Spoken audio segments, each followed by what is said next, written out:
Welcome to our channel. Today we how to log into Toggl, complete guide step by step clearly. To begin, open your preferred web browser. In the address bar, type in the URL www.toggl.com. Press the Enter key on your keyboard. Once the Toggl homepage loads, look for the Login button. It is usually located at the top right corner of the page. Click on the Login button to proceed.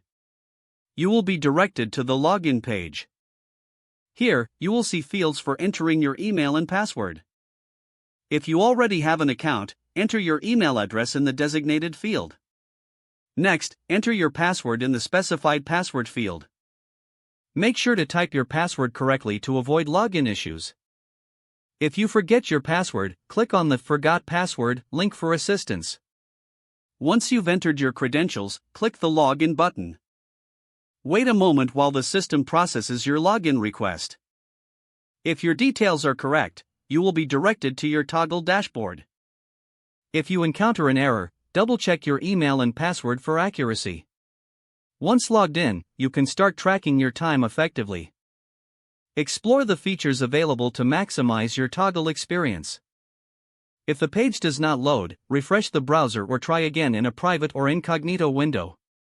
Make sure you are using the correct email address, then retype it carefully to avoid small typos. If your password is not accepted, use the reset option and create a new strong password you can remember.